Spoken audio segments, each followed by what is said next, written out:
मैं लोगों को बोलती थी कि आई am not okay, I am not happy, मुझे कुछ तो खाली लग रहा है। मैं हमेशा लोगों को बोलती थी कि मुझे बहुत इनकम्प्लीट लग रहा है। अपने इंटरनल बैटल्स अपने कैसे पहचाने? तो जो सबसे बड़ा मिसकंसेप्शन और लोगों का ये जो अप्रोच होता है ना, to tell you that you are fine when you are clearly admitting that you are not fine. और आपका बाइक राइडिंग जर्नी कब शुरू हुआ आपका? Like what actually triggered? वो स्पार्क कैसे आया था? थोड़ा सा बैकग्राउंड ले जाना चाहती हूँ मैं आपको, फ्लैशबैक में। हमारा रेगुलर जो कंजर्वेटिव तमिल ब्राह्मण अय्यर फैमिली, तो मेरे पापा के पास इंडिया की सबसे पहले जो स्कूटर होती थी, स्कूटर लॉन्च हुआ था, देयर वाज वन लैम्ब्रेटा और एक और ब्रांड था ऑलविन पुष्कर। तो मेरे पापा के पास ऑलविन पुष्कर बाइक थी, और फिर जैसे ही स्कूटर देखा मैंने पापा का, तो मुझे बहुत बहुत फैंसी था कि भाई मुझे चलानी। तो 10 साल की जब थी तब से मैं पापा को बोलती थी मुझे चलाना सिखाओ। पापा को लगता था ये मजाक कर रही है। फीलिंग आया मेरे दिल में, और वो बोलते हैं ना, you feel the wind on your face, अच्छा। That feeling was something that was like phenomenal. मतलब मैं सोच भी नहीं सकती हूँ वो फीलिंग। For the first time in my life I felt alive. ये विमेन जो रीस्टार्ट करने के लिए सोचते हैं, उन कैसे डिसाइड करें कि उन्हें अपस्किलिंग चाहिए या सिर्फ माइंडसेट शिफ्ट? मेरा जो ऑब्जर्वेशन है वो इतना ही है कि you know, women don't need hand holding, women just need to be heard। अगर आप उनके को सुनने के लिए आप बैठे हैं और बस आपने हाँ मिलाए, सोल्यूशन को अपने आप निकाल। द गाइडिंग वॉइस हिंदी में आपका स्वागत है। टीजीवी हिंदी आपके बेहतर भविष्य के लिए, और मैं हूँ नवीन समला और मैं हूँ Payal Mittal. The guiding voice platform का फाउंडर एंड चीफ होस्ट यानी व्यवस्थापक और मुख्य मेजबान। और मैं हूँ टीजीवी हिंदी में आपकी को host. The guiding voice Hindi के माध्यम से हम इस दुनिया को कुछ बेहतर बनाना चाहते हैं। हम महत्वपूर्ण बातें करते हैं जिससे कि आपके जीवन और करियर को कुछ बेहतर बना सके।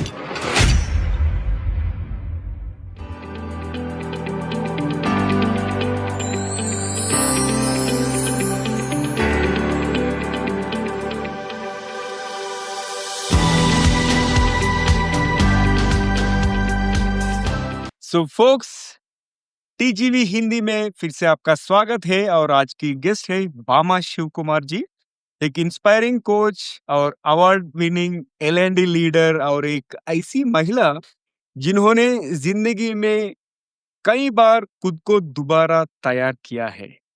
एंड महिलाओं की सेकंड करियर जर्नी को सपोर्ट करना हो, या अपने मेंटल बैरियर्स तोड़ना हो, या बाइकिंग के सफर से जिंदगी की सीख लेना हो, भामा की कहानियां हमें रोशन करती है और उनके टूल्स हमें एम्पावर करते हैं। और दोस्तों, तैयार हो जाइए एक दिल छूने वाले और दिमाग खोलने देने वाली कॉन्वर्सेशन के लिए।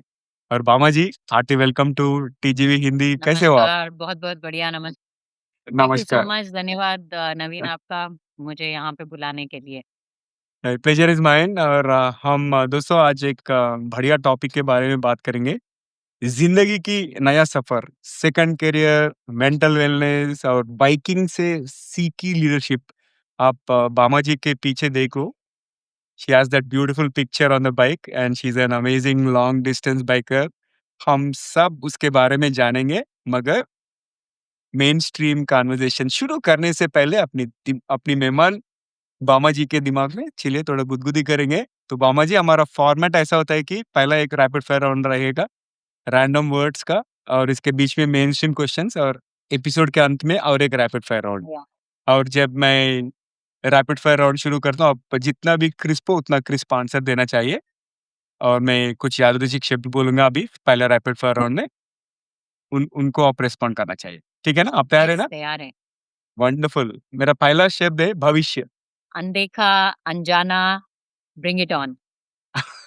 Bring it on. बहुत बहुत बढ़िया। सपना।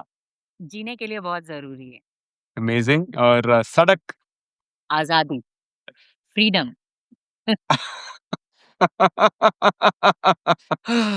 Love it. धन। जरिया, हाथ का मैल। हाँ, सही है, सही है, सही है। ज़िंदगी खुल के जीना है। खुल के जीना है, अमेज़िंग। और एलियंस यानी ग्रहांतरवासी। वो शायद मैं ही रहूँगी। या मैं अपने आप को एलियन ही मानती हूँ। या हाँ, हम सब एलियंस जो एलियंस बाकी प्लैनेट पे जी रहे हो, राइट? उनके लिए हम एलियंस होते हैं और कभी-कभी हम दूसरे कंट्री को गए तो वहाँ पे हम एलियंस हैं, राइट? और सो अगर मैं थोड़ा-सा ऐड करूँ इस बारे में कि मैं क्यों खुद को मानती हूँ एलियन, क्योंकि इतने सारे समाज के जो अ, सोच है, उसको उसको बचपन से तोड़ने की कोशिश की है कि सब लोग सोचते हैं ये अजूबा है, ये मतलब क्यों करना है इसको? तो इसलिए मैं खुद को एलियन मानती हूँ। अच्छा, हाँ, नहीं, सही है। और आगे बढ़ते हैं, दूसरा शब्द मेरे तरफ से नेतृत्व यानी लीडरशिप। इन्फ्लुएंस। नो सो इन्फ्लुएंस इन्फ्लुएंस मतलब आप अगर कोई भी लेवल में रहो, कोई भी पोज़ीशन की ज़रूरत नहीं होती है। अगर एक छोटा-सा बच्चा भी अगर किसी को कुछ एहसास दिला सकता है, उसको आगे बढ़ा सकता है, तो फिर बस दैट्स लीडरशिप। नाइस। और दूसरा शब्द किताब। किताब हर पन्ना नया एडवेंचर। हर पन्ना नया एडवेंचर, सुपर्ब! और आखिरी शब्द पहला रैपिड फायर राउंड में सफलता यानी सक्सेस। सब्जेक्टिव। सब्जेक्टिव। आपको ये रैपिड फायर राउंड में 10 आउट ऑफ 10 देना थैंक पड़ेगा। You. You have did so well. बहुत ही बढ़िया मुझे भी आंसर्स, मज़ा आया था। बहुत ही थॉट प्रोवोकिंग आंसर्स दिए आपने। और एपिसोड के अंत में दूसरा रैपिड फायर राउंड भी है। और बामा जी, टीजीवी हिंदी में फिर से आपको स्वागत है और आप हमारे इस सफर में जुड़ने के लिए बहुत-बहुत धन्यवाद। मैं एक पर्सनल क्वेश्चन पूछना चाहता हूँ। बामा का मतलब क्या है? आपका नाम का अर्थ क्या है? सो मेरे माँ-बाप ने ये सोच के रखा था कि सत्यभामा जो कृष्ण की वाइफ है, उस नाम से सत्य को मतलब बगल में रख के भामा नाम रखा था उन्होंने। साउथ में BHAMA स्पेल किया था, पर जब मेरे पापा का ट्रांसफ़र होते रहता था तो मैं जब साउथ से हम लोग गए इलाहाबाद, तो इलाहाबाद में कॉन्सेप्ट होता है एच को रिमूव कर देना और साउथ में कॉन्सेप्ट होता है एच हर नाम में एच ऐड कर देना। तो उन्होंने मेरे नाम में से एच निकाल दिया, तो मैंने अब 10th में वही छप गया BAMA तो मैंने वही रख दिया बामा। और इसमें एक नहीं, मैं पहले नहीं, हाँ, इसमें एक कंटिन्यू इंटरेस्टिंग कीजिए। हाँ। इंटरेस्टिंग इंटरप्रिटेशन मतलब मुझे किसी ने दिया था कि brave, audacious, magnanimous, adorable. Wow! अगर हिच ऐड करना बोले तो? एच ऐड करना बोले तो ह्यूमरस। नहीं, अमेजिंग। मैंने जब पहली बार आपका नाम सुना, मैंने सोचा कि it must be Bhama, but BMA I don't know, let me ask in interview करके मैंने होल्ड किया था। So finally the secret is out. और आगे बढ़ते हैं। आगे बढ़ते हैं और हम आपका गाइडिंग वॉइस के बारे में जानना चाहते हैं। Who is your guiding voice? My wishes मेरी इच्छाएँ, मेरी मेरे दिमाग में जो कीड़े आते रहते हैं, हर 1 दिन, हर 2 दिन में कुछ-कुछ नया आते रहता है और ये मैंने ऑब्ज़र्व किया है कि बचपन से कुछ ना कुछ आते रहता है और जो मेरे दिमाग में आता है, वो मैं बिना रिग्रेट के उसको कोशिश ज़रूर करती हूँ। तो अच्छा। I think my heart hmm, is my guiding voice. अच्छा, अमेजिंग। और आपका सक्सेस मंत्र के बारे में बताइए कि आपके इस सफर में ऐसे कौन से 3 चीज़ है जिसके वजह से आप आज इधर तक पहुँच सके? Um, never say die attitude जिसको आप इंग्लिश में मतलब टेनाशियस बोल सकते हैं। I am very tenacious. Uh, 50 बार गिरूँगी पर 51 बार उठ के फिर से करूँगी। अम, हार नहीं मानती हूँ कभी भी। अम, वो रास्ता सही है, गलत है वो भी नहीं पता होता है मगर कोशिश ज़रूर करती रहती हूँ। तो that is one thing as a success. I have failed many times and I'm not scared of failure. अच्छा, So yeah, I think I would just say success mantra is try, try, try again till you succeed and then try again. इसके अलावा Uh, इसके अलावा tenacity what else? Tenacity आप इसको spiritual बोल सकते हैं बट लकीली मेरे लाइफ में कभी ना कोई ऐसा ज़रूर आया है जिसने मेरा हाथ थामा है। ये अच्छा। हो सकता है कि हम्म। जहाँ से मैंने एक्सपेक्ट किया है वहाँ से ना मिला हो, मगर कहीं न कहीं से कोई न हम्म। कोई रहा है सहारा हर वक़्त। सो अच्छा। I am blessed that way. आपके जिंदगी में सबसे मुश्किल सी सीखी कौन सी मिली आपको? बहुत सारी। अम, बट सबसे बड़ा सीख, you learn yourself, don't depend on others. People will be there, मतलब खुद ही लर्निंग करना। लोग रहेंगे आपके हम्म। आस-पास, पर आप उन अच्छा। पे डिपेंडेंसी मत रखो अपना। और आपका बाइक राइडिंग जर्नी कब शुरू हुआ आपका? लाइक व्हाट एक्चुअली ट्रिगर्ड, वो स्पार्क कैसे आया था? बचपन में आया था नहीं तो? और आप, हाँ, उसके बारे में बताइए। या सो अम, थोड़ा-सा बैकग्राउंड ले जाना चाहती हूँ मैं आपको फ्लैशबैक में। तो अम, हमारा मतलब रेगुलर जो कंज़र्वेटिव तमिल ब्राह्मण अय्यर फैमिली, और जहाँ मेरे दादाजी मतलब हमेशा जो है, मेरा एक छोटा भाई है और उसको हमेशा फ़ेवर करते थे। और तो बचपन से थोड़ा-सा क्या है, I was always seeking attention. मुझे नहीं पता था कि मैं कॉन्शियसली करती हूँ। अब थोड़ा एनालाइज़ किया मैंने खुद को, तो मुझे समझ में आया कि आई लव अटेंशन। तो जब पूरी अटेंशन मेरे भाई पे ही जाती थी, he was always very studious, बहुत बहुत पढ़ाकू, बहुत शांत। ऑन द अदर हैंड मैं बहुत शैतान, बहुत बदमाश। कुछ ना कुछ गड़बड़ गड़बड़ करते रहती थी हमेशा, और हर वक़्त डाँट पड़ती रहती थी, मार पड़ती रहती थी। तो मुझे लगता था कि मुझसे कोई प्यार नहीं करता। तो अब मैं हम्म। अपने आप को कैसे मतलब प्रूव करूँ कि भई नहीं, आई समहाउ मैं स्पेशल हूँ। तो मेरे पापा के पास इंडिया की सबसे पहले जो स्कूटर होती थी, स्कूटर लॉन्च हुआ था, देयर वाज़ वन लैम्ब्रेटा और एक और ब्रांड था ऑलविन पुष्पक। तो मेरे पापा के पास ऑलविन पुष्पक बाइक थी। This was 80 88-89 1988-89, and I was 11 year old, और हम लोग इलाहाबाद कॉलोनी में रहते थे हम लोग। तो मुझे हमेशा से बहुत बहुत मतलब फैंसी था व्हील्स का। सो मैंने खुद ही साइकिल साइकिल चलाना भी खुद ही सीखा, खुद गिरी, खुद ही सीख लिया। मतलब ऐसे नहीं कि पापा के ऊपर डिपेंडेंट है कि भई सिखाओ, किसी के ऊपर डिपेंडेंट नहीं।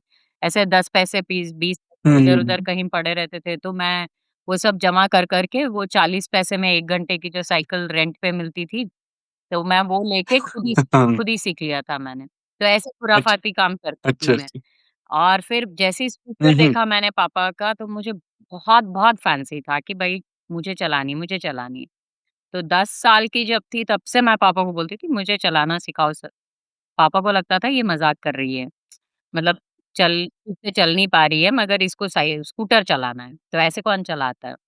पर मैं जिद अड़ गई, और फिर पापा ने बोला अच्छा ठीक है, तुम इसका स्टैंड से निकाल के दिखाओ मुझे, तो मैं तुम्हें चलाना सिखाऊँगा। अब वो होता था ऐसे सेंटर स्टैंड में भारी भरकम scooter, right? And I was what 30 kgs hardly, and the scooter was almost 100 KG plus 100 KG तो था ही। तो मैंने निकाला, ज़िद पकड़ के निकाला, 2-3 बार गिराया, मगर मैंने निकालना सीख लिया, स्टैंड से निकालना और स्टैंड से लगाना। उसके बाद फिर मैंने पापा ने बोला नहीं, किक मार के दिखाओ, किक मार के स्टार्ट करके दिखाओ स्कूटर। अब फिर धीरे-धीरे 1 3-4 दिन लगाया और किक मार के स्टार्ट भी करना सीख लिया। उसके बाद फिर मुझे तब भी नहीं दे रहे थे, मुझे बोलते थे कि नहीं, तुम स्कूटर को धकेल के लेके जाओ घर के बाहर, मतलब हमारा एक वरांडा होता था, वहाँ से रोड पे लेके जाओ। तो मेरे भाई के हेल्प से मैं उसको लेके जाने लगी। तो अब मेरे पापा को समझ आ गया 3 महीने में कि ये छोड़ने वाली नहीं है, अब इसको सिखाना पड़ेगा। तो स्कूटर के सामने एक छोटा-सा स्टूल, जो गैप होता था उसमें एक छोटा-सा स्टूल लगा के, उसपे बैठ के मैं स्कूटर चलाना सीखी, क्योंकि पैर तो पहुँचते नहीं थे नीचे। अच्छा। तो जब सीखा, हम्म। और हम्म। जो स्कूटर भागती थी, तो जो एक फीलिंग आया मेरे दिल में, और एक जब वो बोलते हैं ना, you feel the wind on your face, that अच्छा। That hmm. Feeling was something that was like phenomenal. मतलब मैं सोच भी नहीं सकती हूँ वो फीलिंग। For the first time in my life I felt alive, and फिर वहाँ से स्कूटर स्कूटर सीख लिया, तो फिर गियर लगाना वो आ गया। स्कूटर के बाद फिर ऑलविन पुष्पक से पापा ने सुपर, बजाज सुपर दिला दिया। फिर उसके बाद मैं स्कूटर चलाने लग गई, रेगुलरली स्कूल लेके जाती थी। फिर बजाज सुपर से बजाज चेतक। जब मैंने बाइक माँगा तो फिर पापा ने बोला अभी बाइक नहीं चलाना, बस हो गया, स्कूटर में टिके रहो। और जब हम वो कॉलोनी में रहते थे तो it was defence colony around. तो I used to hear this sound, डुक, डुक, डुक, डुक, डुक, डुक। वो आर्मी के लोग एनफील्ड, रॉयल एनफील्ड बाइक लेके जाते थे, तो आई वाज़ वेरी fascinated। मुझे लगता था कि यार ये गाड़ी चलानी चाहिए लाइफ में। एंड वो जो दिल में था वो बहुत बहुत सालों तक था, पर हुआ तो नहीं। फिर उसके बाद अभी करीब 10 साल पहले मेरी मुलाकात सना इकबाल से हुई थी, who is my basically my inspiration, guiding angel. In fact, I call her riding angel. She is no more with us. She had done all India ride in bike, and I just met her randomly. We were training together on one of the sessions. तो um, मैंने उसी दिन सवेरे newspaper में उनका चेहरा देखा था, और मैं मेरी बेटी को बोल रही थी किसी दिन ना मैं ये करना चाहती हूँ। एंड मेरी बेटी ऐसे देख रही थी कि ये तो एक्टिवा चलाती है, तो कहाँ से ये, मतलब ये बाइक कहाँ से चलाएगी। एंड लकीली उसी दिन मैं उसको मिली, सना को। And I didn't know that this was the same Sana जिसका पेपर में फेस था। और फिर उसके बाद मैंने ऐसे ही बोला मेरी भी इच्छा थी बाइक चलाने की, स्पेशली रॉयल एनफील्ड बाइक चलाने की। तो फिर उसने बोला ठीक क्या होता है, अभी कर लो। एंड मैंने उसको ऐसे बड़े अचंभे से देखा, मैंने बोला अभी you know I am weak, I am aged, I don't think अब मैं 200 किलो की बाइक चला पाऊँगी। वो बोली अगले हफ्ते एक मीट है हमारे ग्रुप का, आप आ जाओ, जो गाड़ी है आपके वो लेके आ जाओ, देखेंगे। और वो वहाँ पे मैं गई, एक्टिवा लेके गई, मगर मैं गई वहाँ पे और मैंने देखा लोगों को बाइक चलाते हुए, तो फिर से वो इच्छा जो है ना वो एकदम से जागी। और फिर मैंने इसका उसका beg borrow steal the bikes from others in the group. हमारा एक वॉन्डरर्स ऑफ बुलेटर्स हैदराबाद का एक ग्रुप है, तो उन्होंने they were all very kind, they are family to me. उनके साथ फिर से मैंने बाइक चलाने का अपना जो इच्छा है वो स्टार्ट किया, और फिर अभी धीरे-धीरे हिम्मत ऐसे ही बढ़ती गई। फिर लॉन्ग राइड्स करने लग गई। सो सॉरी अगर मैंने ज़्यादा टाइम लिया है, but I think the story needs to be nice. No, no, that ये तो बहुत ही इंस्पिरेशनल है। और आपका सबसे लंबा-सा राइड कितने किलोमीटर का था? 4700 किलोमीटर, जो जनवरी 2025 में किया था मैंने। वॉव! हुँ, बैंगलोर से कच्छ, अ, ऑर्डो, जहाँ पे रण ऑफ कच्छ का इवेंट होता है वहाँ तक, और फिर वहाँ से वापस Bangalore. So that was my longest ride. 13 दिन में किया था। Total trip was for 16 days, जहाँ पे हमने 13 दिन राइडिंग की थी और 3 दिन का रेस्ट था। So that was my longest. अच्छा, अच्छा। आई एम लुकिंग फॉरवर्ड आप एक टू। ग्रुप में गए थे क्या? लाइक सो मैं और मेरे पार्टनर, हम 2 ही लोग जाते हैं लॉन्ग राइड्स पे। जब भी जाते हैं तो पूरे ग्रुप के साथ नहीं जाते हैं, क्योंकि सबकी टाइमिंग मैच नहीं होती है, और मैं थोड़ा धीमे ही चलाती हूँ। भले ही मैं चलाती हूँ, मतलब लॉन्ग डिस्टेंस चलाती हूँ, पर मैं यू टर्न में गिर भी जाती हूँ। तो आई am not an expert biker, नहीं बोलूँगी मैं अपने आप को। पर तो हम 2 ही लोग जाते हैं, वो अपने बाइक में रहते हैं, मैं अपने बाइक में रहती हूँ, और हम दोनों का जो है ट्यूनिंग, कितना किलोमीटर चलना है, 1 दिन कहाँ रुकना है, क्या प्लानिंग है, वो पूरा हम दोनों का मैच होता है, तो हम दोनों ही चलाते हैं। अच्छा, अच्छा। और हम करियर रिस्टार्ट के बारे में बात करेंगे। आपने खुद का करियर रिस्टार्ट की आपने, और लोगों को भी हेल्प हेल्प करते हैं आप, मदद करते हैं। तो करियर रिस्टार्ट करने वाले लेडीज़ जो महिलाओं हैं, उनमें आपने सबसे कॉमन चैलेंजेस, चुनौतियाँ क्या देखा? कॉन्फिडेंस, स्किल गैप या समाज के एक्सपेक्टेशंस?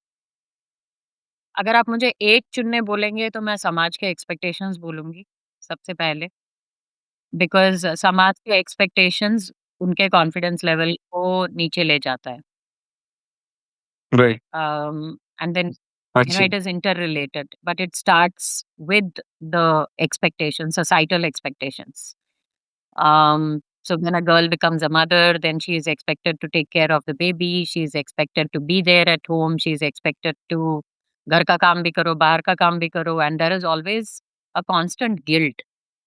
तो क्या है, ना यहाँ रहते हैं ना वहाँ रहते हैं, हम चाहते हर जगह रहना है। तो वो जो फीलिंग होती है उसके कारण कॉन्फिडेंस बहुत कम हो जाता है, क्योंकि corporate life is brutal. Corporate life ऐसा है कि जहाँ पे एक्सपेक्टेशंस वर्क वाइज बहुत ज़्यादा होता है, जितना मतलब आई बिलीव इन इक्वालिटी। मैं ये नहीं बोल रही हूँ कि आदमी लोग गलत है या उनसे हम कॉम्पीट कर रहे हैं। मैं कभी नहीं मानूंगी, I am not a feminist. I mean if in that terms I am not a feminist. I say that आप अपना राह चुनो और अपना चलो, जेंडर से क्या मतलब है उसका। अ, तो क्या होता है कि एक औरत को 4 बार एक्स्ट्रा प्रूव करना पड़ता है अपना sincerity at work, more hmm, hmm. More than a male counterpart पार्ट। तो क्या हो जाता है फिर, वो एक्सपेक्टेशंस प्लस घर में भी एक्सपेक्टेशंस होती हैं, जो भी अगेन वो भी 4 गुना ज़्यादा होता है, कि आप बच्चे के साथ टाइम स्पेंड करो, राइट। आप घर के खाना बनाओ, ये करो, वो करो, जो भी वो प्रेशर होता है, वो सारे एक्सपेक्टेशंस को फुलफिल करने के चक्कर में एक औरत का जो खुद का कॉन्फिडेंस होता है, वो बहुत लो चले जाता है कि मैं क्या कर रही हूँ?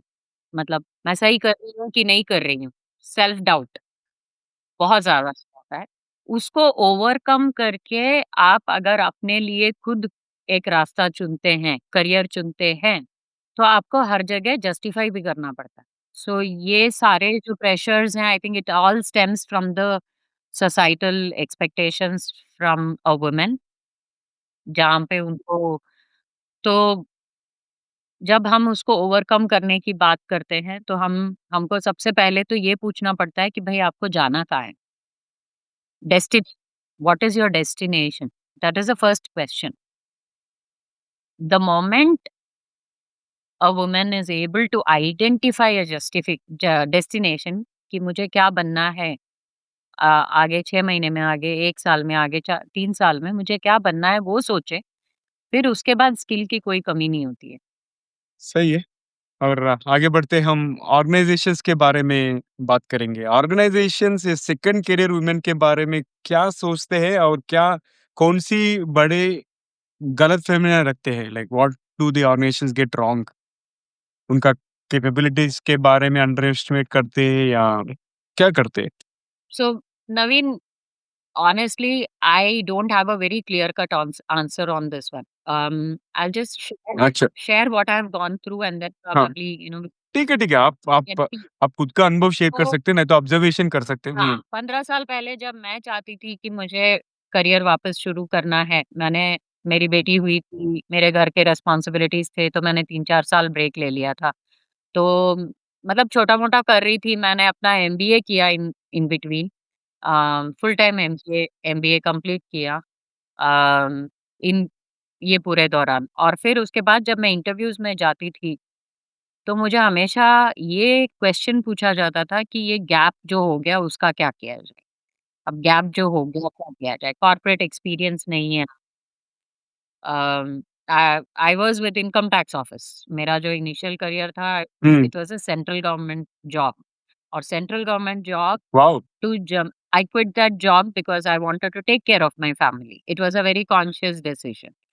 तो मैंने वो छोड़ा और मैंने बोला कि मुझे कुछ तो बनना है, और मैं बनूँगी, जब मुझे चाहिए तब मैं बन जाऊँगी। मुझे नहीं पता था कि वो रास्ता इतना मुश्किल होगा। तो अ, जब मैं जॉब्स अप्लाई करने लगी थी, तो मुझे बहुत अच्छा। रिजेक्शंस मिलते थे, और ऐसे नहीं कि पहले राउंड से दूसरे राउंड में रिजेक्शन मिलता था। रिजेक्शन मिलता था लास्ट-लास्ट के राउंड में। और मुझे ये समझ नहीं हुँ, आता हुँ, था कि हुँ। क्यों रिजेक्ट हुआ? ऐसा लगता था कि बस अभी कल ऑफर लेटर आ जाएगा और फिर उसके बाद ड्रॉप कर देते थे। तो मुझे समझ अच्छा। नहीं आता था। फिर फाइनली मैंने ये हंटिंग गेम जो चलता रहा 3 साल, एक ऐसा जॉब ऑफर जो मैं बहुत एक्सपेक्ट कर रही थी, वो नहीं मिला। तो मैंने बोला अभी छोड़ो, मैं खुद का कंपनी चालू कर दूँगी। मैं जाके भीख नहीं माँगूँगी अब। और फिर that's how Unbound Learn was born, जहाँ मैंने सोचा कि मैं खुद खुद कर लूँगी। अम, अब इन सब पूरे चीज़ों में जो मैंने ऑब्ज़र्व किया है वो ये एक है कि इंडियन कंपनीज़ स्पेशली कॉर्पोरेट्स में क्या होता है कि देयर इज़ अ मिसकंसेप्शन कि गैप अगर हो गया है तो स्किल अपडेटेड नहीं होगा। So that is this is a perception. This perception धीरे-धीरे अभी टूट रहा है, धीरे-धीरे it is falling off, but there is a long way to गो।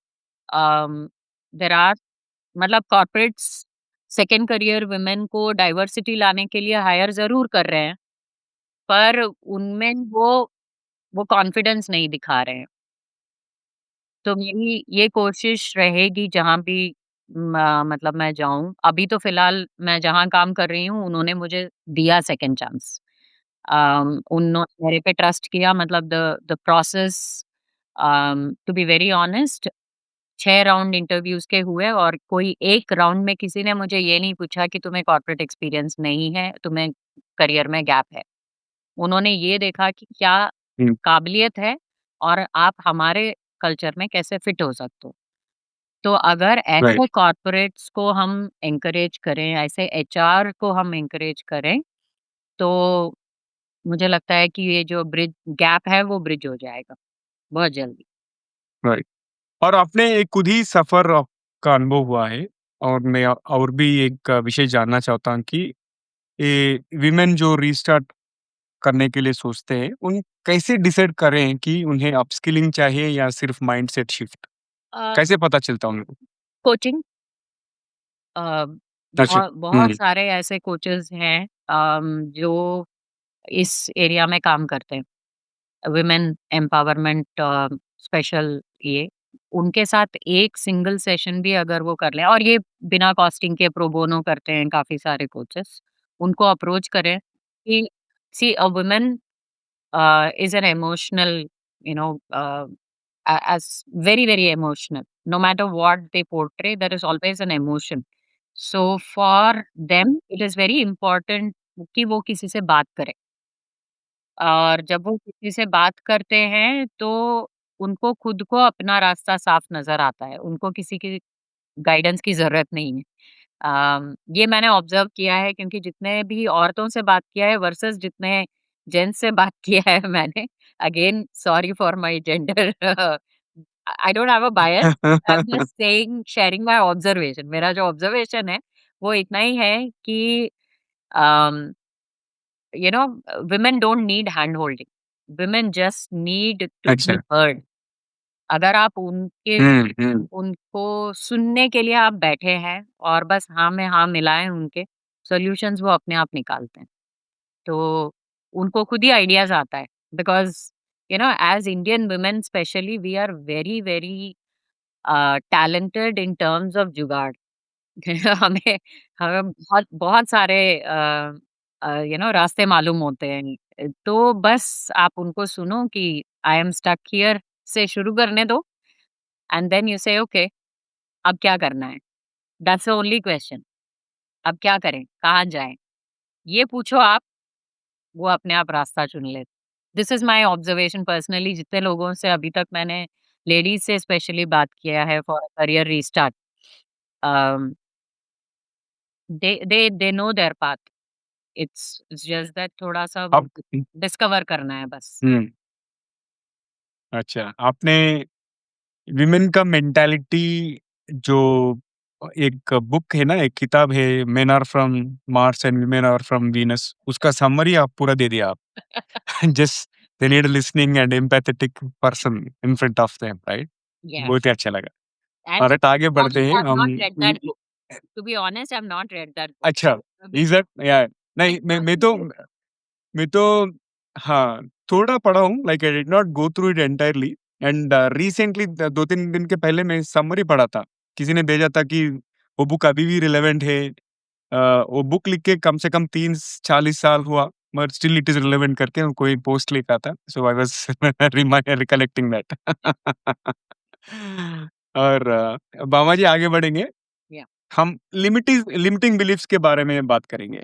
आपको कब पता चला कि ये लिमिटिंग बिलीफ्स हम खुद बनाए थे? लिमिटिंग बिलीफ जो है वो हम सब में है। We tell this to ourselves कि मैं ये नहीं कर सकती, मैं ये नहीं कर सकता, मैं वहाँ नहीं कर जा सकता हूँ, मैं वहाँ नहीं जा सकती हूँ।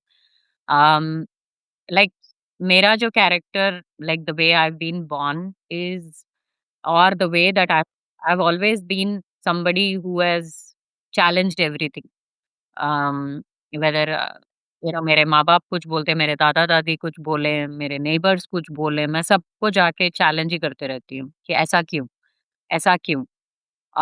तो लिमिटिंग बिलीफ मेरे अंदर तो नहीं था। मेरे को जब मैंने स्कूटर चलाना 11 साल में पूछा मेरे पापा से, तो थैंकफुली शायद उन्होंने भी ये नहीं बोला कि तुम लड़की हो, तुम नहीं चलाओगी। तो लिमिटेशन मैंने देखा नहीं है अपने अंदर, पर मैंने जो ऑब्ज़र्व किया है कई सारे जगह जब मैं जाती हूँ, स्पेशली वुमेन्स ग्रुप में जाके जब मैं ऐसे ही बातचीत करती हूँ उनके साथ में, तो मैंने हमेशा एक क्वेश्चन पूछती हूँ मैं उनसे कि कितने लोग हैं जो बाइक चलाना चाहते हैं? तो मैं हुँ। उनमें से सिर्फ 3-4 का हाथ उठा हुआ देखती हूँ, बाकी 40-50 ऐसे ही बैठे रहते हैं। तो फिर जब मैं वही क्वेश्चन उनको दोबारा पूछती हूँ कि कितने लोग बाइक चलाना चाहते हैं, अच्छा। तो उनको समझ में आता हुँ, है हुँ। और फिर उसमें से एटलीस्ट फिर भी 90% के ऊपर हाथ उठता है। तो ये होता राइट। है लिमिटिंग बिलीफ कि आप अपने चाह, अपने सपने को ही बंद कर रहे हो, तो फिर करोगे कहाँ से? इसलिए जो आपने क्वेश्चन पूछा ना कि सपना, सपना होना चाहिए तभी तो हम कुछ करेंगे। अगर हर सपने को साकार करना may not be possible, but सबसे पहला ये है कि अपने चाह को हमें रोकना नहीं है। तो I feel that and did I have or do I have a limiting belief? I am sorry for being arrogant but I don't good, good, good. Hmm, या ठीक है और आगे बढ़ते हैं।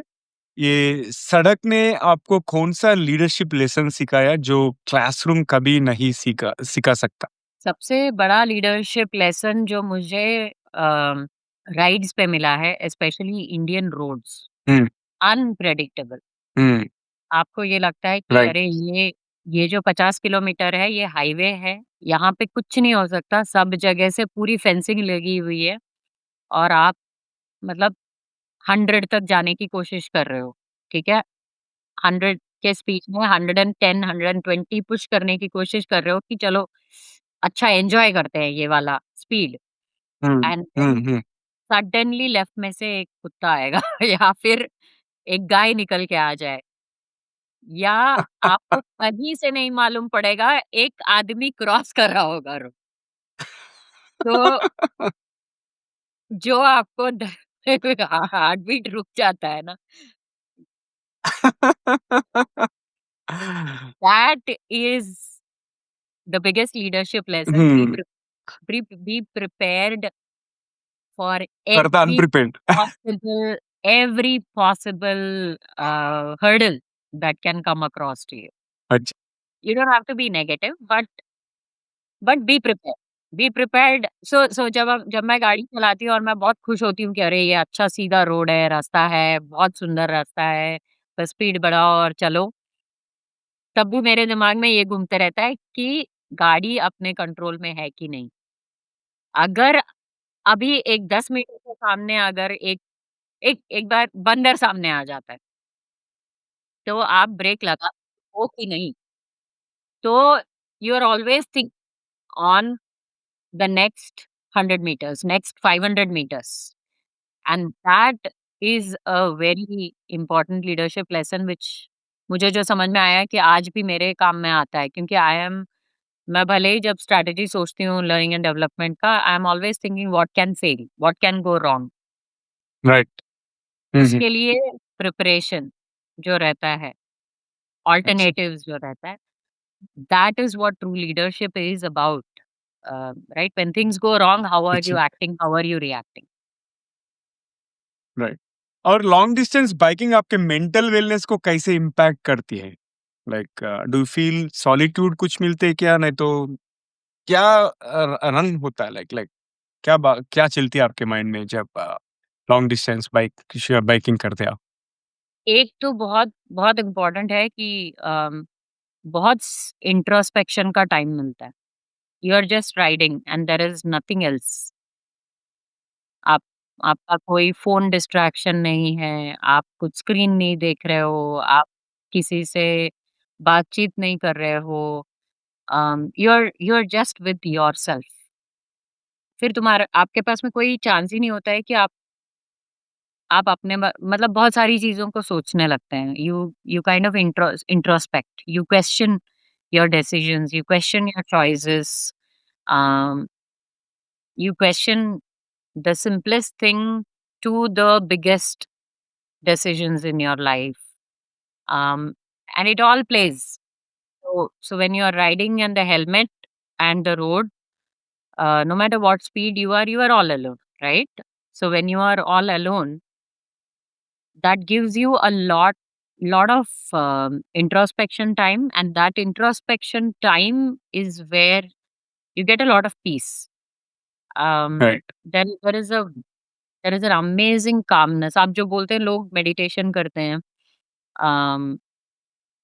For when they do yoga they hmm, meditate, hmm, right? तो right. For me being on the bike is a form of meditation. You are अच्छा। Just alone with your thoughts and that is very hmm. Calming for me and recharging also. और सफ़र का कौन-सा moment, कौन-सा पल ने आपको हमेशा के लिए बदल दिया? Is there any defining moment on the road? उसके बारे में शेयर कीजिए। हुँ। सबसे बड़ा मोमेंट, क्योंकि बहुत सारा होंगे। हुँ। सो 2023 मेरा सबसे एम्बिशियस राइड था। अम जो हमारा बाइकर इवेंट एक होता है, हर साल होता है जनवरी-फरवरी के बीच में। हर वक़्त अलग-अलग लोकेशन होता है। मेरा हमेशा से एक ड्रीम था कि मैं वो करूँगी, पर कभी हिम्मत नहीं हुई। बहुत मतलब क्योंकि it was a long distance, तो इतना ज़्यादा कॉन्फिडेंस नहीं था अपने राइडिंग पे। बहुत तैयारी के बाद मैंने 2023 सोचा कि नहीं इस बार तो करेंगे, and the ride was from Hyderabad to Shillong and oh! Hmm. कितने किलोमीटर है वो? दैट वाज़ रफली almost 6000 kilometre to and fro करना था। Hmm. Hmm, hmm, hmm. But second day I met with a hmm, bad accident, and that too it was not because hmm. कि मुझे चलानी नहीं आती थी। सामने 2 लोग, Indian roads, they were drunk, they were riding. Bike सामने आ गई, मैं कंट्रोल करने की कोशिश की, गिरी। गिरी और मैंने सोचा नहीं था कि टूट गया है मेरा पैर। मैं सोच रही थी कि शायद नी डिस्लोकेट हो गया है। बीच रास्ते में हाईवे पे बैठ के मैं सिर्फ ये बोल रही थी कि कोई जो वो बोन सेटर नहीं होते हैं, मुझे हॉस्पिटल मत लेके जाओ। मुझे कोई सेटर लाके बस बोन को सेट कर दो, मैं फिर चलूँ। एंड वही चीज़ मैं करीब 10-15 मिनट जब मैं रोड में थी, मैं यही बोल रही थी, मुझे डॉक्टर के पास नहीं जाना है, मुझे कोई कुछ नहीं करना है, बस bone setter. And we were in Sihora. Sihora जो एमपी गाँव होता है, राइट? सो मैंने बोला कि अब गाँव में तो बोन हुँ। सेटर्स ही होता है ना, ज़्यादातर हॉस्पिटल्स में हाँ। ही होता है। तो मैंने बोला उनको बुलाओ और मेरा ये जो डिस्लोकेट हुआ है बस उसको ठीक करो तो मैं आगे चलूँ। मेरे को राइड स्टॉप नहीं करनी है। तो एंड देन फिर लोग एम्बुलेंस में लेके गए, तो जब तक मैं पहुंची वहां पे एक्सरे लिया और वो कंपाउंडर ने मतलब संक्रांति का टाइम था तो वहां पे डॉक्टर भी नहीं था, तो कंपाउंडर ने बोला कि टुकड़ा हो चुका है बोन, और यहाँ तो होगा नहीं, सर्जरी की जरूरत है। फॉरगेट अबाउट कास्टिंग, सर्जरी की ज़रूरत है। तो या तो आप कोई बड़े शहर लेके जाओ बगल में, या तो जबलपुर चले जाओ या नागपुर चले जाओ। अम, तो in that moment I discovered my resilience. I discovered that um, I don't want to go anywhere. I want to go back to Hyderabad and get the surgery done. And that one moment, I also realized कि I don't want to give up, even when जब मैं गिरी, पैर टूट गया, सब कुछ पता भी चला तो पूरा, तो मुझे ये समझ आया कि मामा you are made of something else and and doctor ने बोला था fight Maybe some tough ally.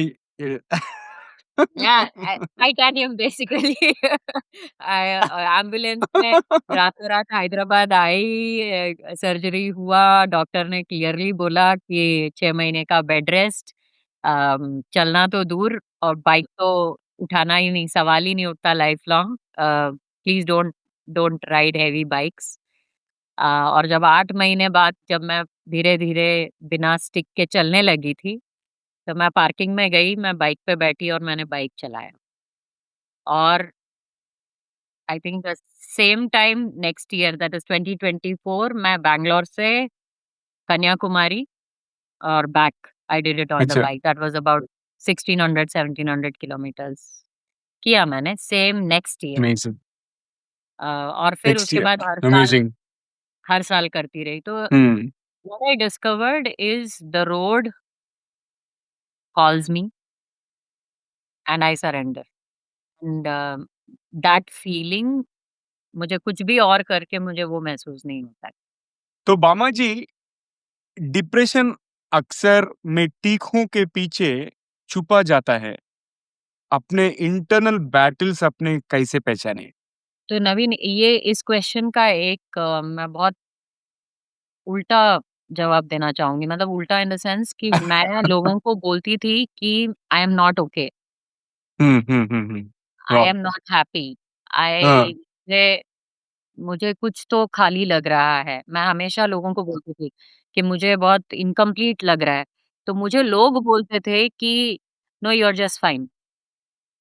तुम्हारे लाइफ में सब कुछ है, तुम्हें किसी चीज़ की कमी नहीं है, तुम्हें कोई रीज़न नहीं है कि तुम खुश नहीं हो।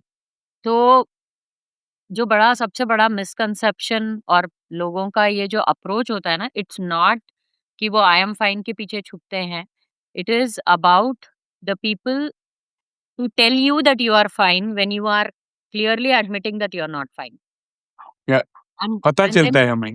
हुँ, और फिर हम उस चीज़ को क्या है फिर चुपने लगते हैं कि अरे यार मे बी मैं कुछ ज़्यादा ही ओवर रिएक्ट कर रही हूँ या लाइफ से एक्सपेक्ट ज़्यादा कर रही हूँ। तो मुझे आगे से ना बोलना नहीं चाहिए लोगों को। और ये मुझे भी बोलना चाहिए कि आई एम फाइन, अ, जबकि आई एम नॉट फाइन और लोग उस चीज़ को एक्नॉलेज नहीं करते हैं। तो सिंपलेस्ट मेंटल वेलनेस और हेल्थ का जो एक्सप्रेशन ये है कि जब आपको कोई हल्का-सा भी ये बोले, आई am not okay, I am not feeling okay in their happiest of moments, आप हुँ, समझ हुँ, हुँ, जाओ कि आप बस हाँ बोल के आगे बोलने के लिए बोलो। उसको छुपाने के लिए मत बोलो आप। Amazing.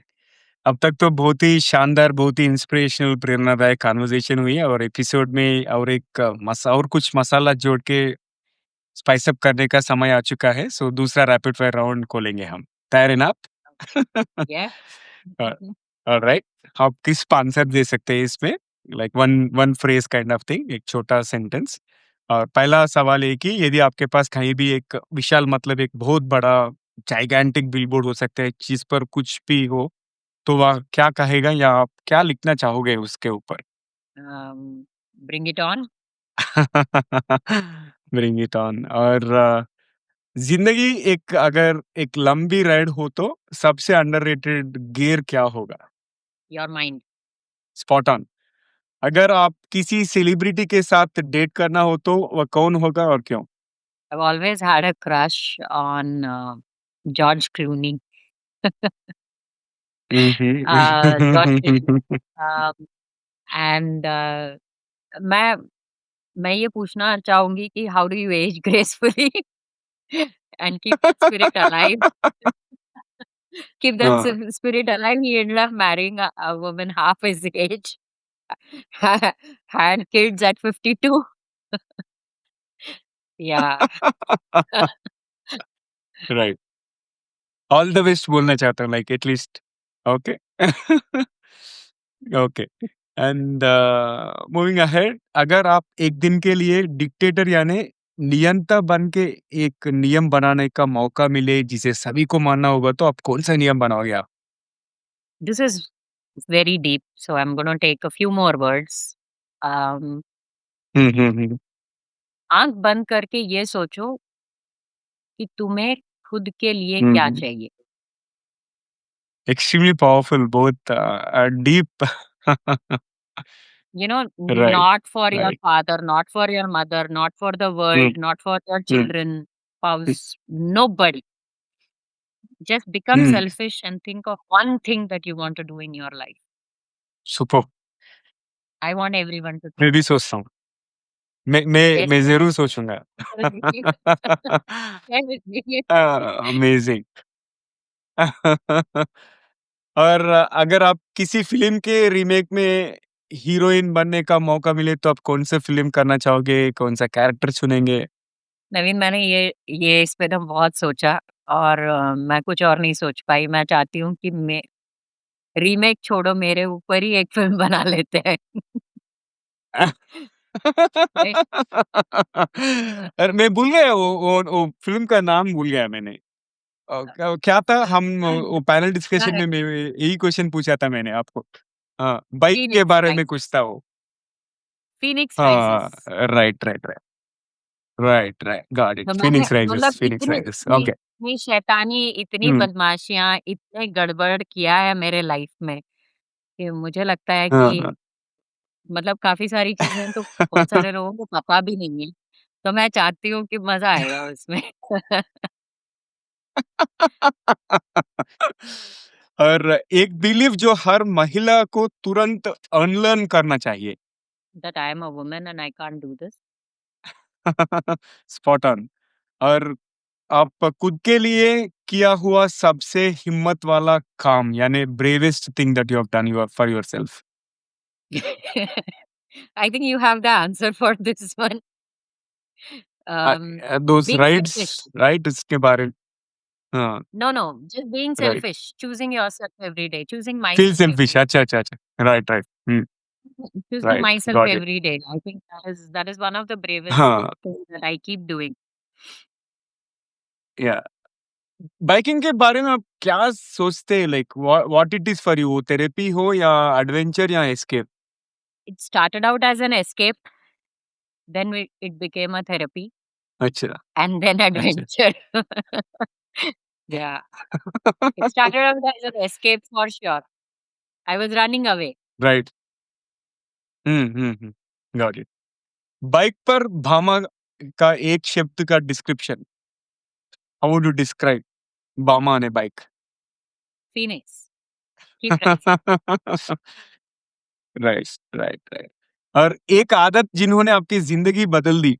It's, I don't know if it is called a habit or not. Honestly speaking, I am not an habit person. I mean, like, except for अच्छा, brushing your ठीक teeth है। and taking hmm. bath and all of that. I'm not a habit person at all. But I would say there is one thing that I do every night before sleeping. Sentence which which I say that, what did you do for Bama today? That is, what did you do for yourself today? And second thing is, one gratitude कि मैं किसको आज हुँ, हुँ, दिल हुँ। से धन्यवाद देना चाहती हूँ. सोने के पहले ये 2 चीज़ मैं करती हूँ. Got it. और आखिरी सवाल, ये दूसरा रैपिड फायर राउंड में, ऐसी कौन-सी आधुनिक यंत्र या फैंटेसी गैजेट है जो आप खुद ही इन्वेंट करना चाहोगे या देखना चाहोगे? This is very twisted, okay? अ, सबके दिमाग में जो चल रहा है अगर वो सामने लिखा हुआ मिल वो जाए. पता चलना क्या? फिर माइंड रीडर जैसा डिवाइस। या कि मतलब आप उनके सामने खड़े हो और आपको समझ आए कि वो क्या सोच रहे हैं आपके बारे में. नहीं, जब पूरा डिजास्टर्स बन जाता है, right, imagine office situation, boss and I know that's what I super boss and the a little subordinate twist, जो but I'm always curious. I'm always curious about अच्छा। what people say versus what's going hmm, on in their hmm, head. Right, Because amazing, because we all know that it is different. Correct, सही है, Yeah, सही so है, सही है। I'm always amazing, बहुत ही creative था curious. आपका responses. हाँ, Yeah. आफ्टर दैट हाँ, बहुत ही क्रिएटिव था और हम फिर से मेन स्ट्रीम को जाएँगे। आखिरी क्वेश्चन, अभी जो उभरते हुए युवा है उनके लिए आप क्या सलाह देना चाहेंगे? What's your advice to youngsters in general? So,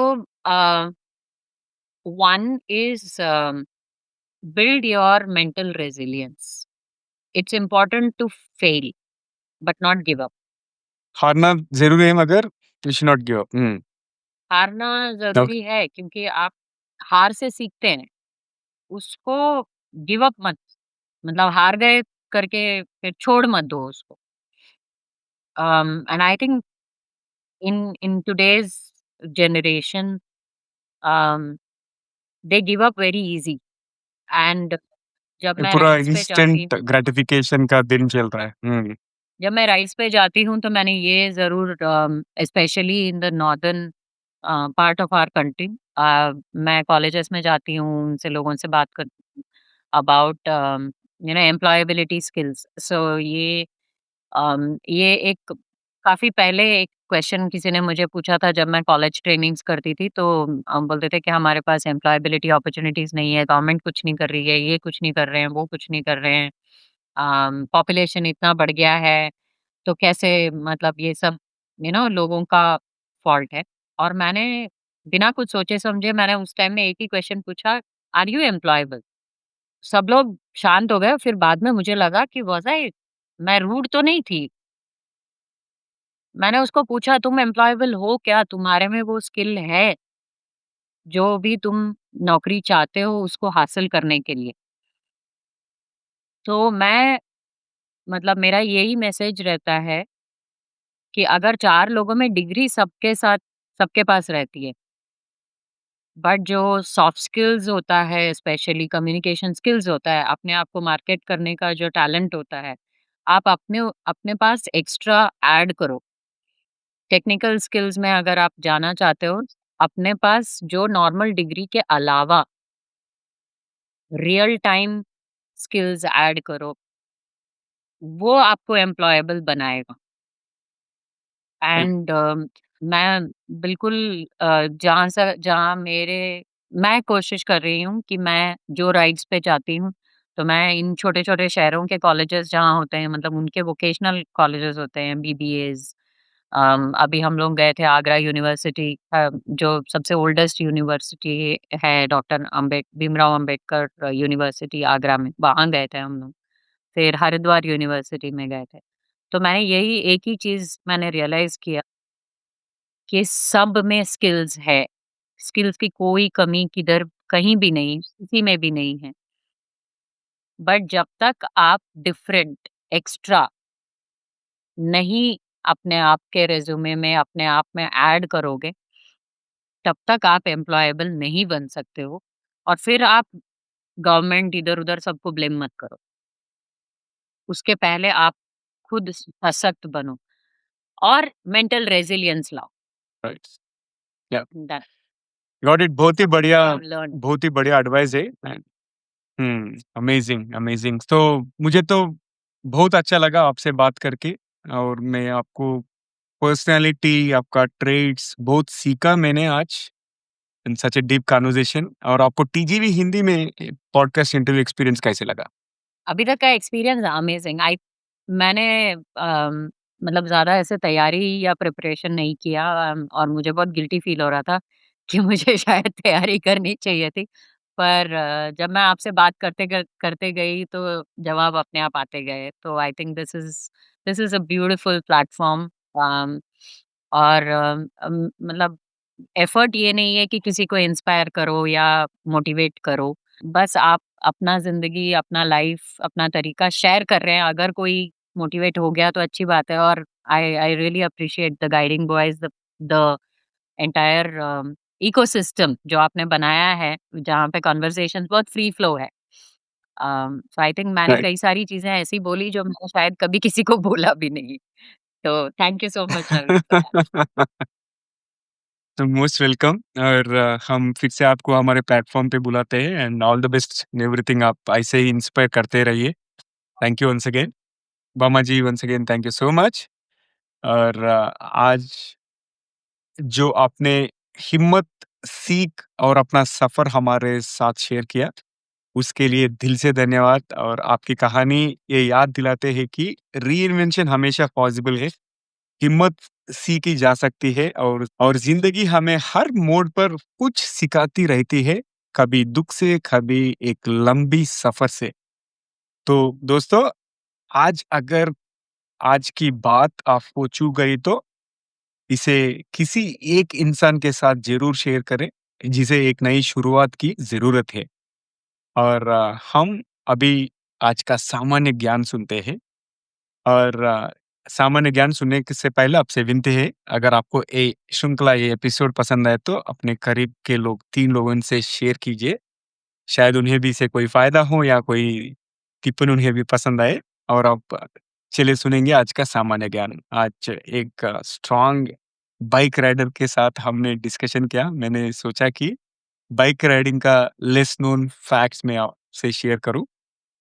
तो पता है क्या 1903 में दुनिया का पहला documented long distance motor bike tour हुआ था। जॉर्ज वाइमन ने सैन फ्रांसिस्को से न्यूयॉर्क तक राइड की एक मोटराइज्ड बाइसिकल पर। ये लॉन्ग डिस्टेंस टूरिंग कल्चर की शुरुआत माना जाती है।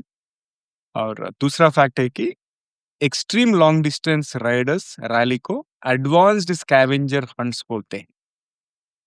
आयरन बट जैसे रैलीज में राइडर्स को सिर्फ राइड नहीं बल्कि क्विकी टास्क्स करने पड़ते हैं। वियर्ड लैंडमार्क्स की फोटोज, एग्जैक्ट माइलेज लॉगिंग और मैप पजल सॉल्व करना, ये सब कुछ। ये तो एंड्योरेंस और ट्रेजर हंट का कॉम्बो होता है। और कुछ राइडर्स के अकॉर्डिंग बाइक का रैटलिंग पैनियर भी लाइफ एडवाइस देती है। और ये बिल्कुल रियल रिपोर्टेड फिनोमिनन है। लोग अपनी बाइक की साउंड्स को मैसेजेस समझने लगते हैं, जैसे slow down, check the road, take the high road, ये सब। और ये लॉन्ग डिस्टेंस राइडर के हिसाब से तो हेलमेट ने भी एक पूरा फिलोसॉफिकल लेक्चर दे दिया था, right? So this is the whole thing about bike riding. और आपको भी बाइक राइडिंग जैसा एडवेंचरस हैबिट कुछ है तो उसके बारे में बताइए, नहीं तो आप अगर बाइक खुद ही बाइक राइडर है तो आप आपका लॉन्ग डिस्टेंस राइड के बारे में बताइए। अगर आप ये एपिसोड यूट्यूब में देख रहे हैं तो आप पे कमेंट कर सकते हैं, नहीं तो सोशल मीडिया पे भी कमेंट कर सकते हैं। तो आज के लिए यही पर समाप्त करते हैं अपना एपिसोड और टीजीवी हिंदी में ट्यून करने के लिए बहुत-बहुत धन्यवाद। तो दोस्तों, अगर आपको कुछ प्रतिक्रिया यानी सजेशंस है, फीडबैक है या अगर आप किसी को हमारे मेहमान करके बुलाना चाहें तो हमें ज़रूर ईमेल करें। हमारा ईमेल एड्रेस tgvhindi@gmail.com। और मैं हूँ नवीन सामला, आपका हमसफ़र। यही उम्मीद है कि ये हमारी ये कोशिश कई लोगों की ज़िंदगी में कुछ अमूल्य बातें पहुँचाए। तो अगले बार तक के लिए नमस्ते और धन्यवाद। दोस्तों, सुनते रहिए, देखते रहिए टीजीवी हिंदी। टीजीवी हिंदी आपके बेहतर भविष्य के लिए फिर से अगले एपिसोड में दूसरे मेहमान के साथ मिलेंगे। जब तक take care, love you all, bye bye.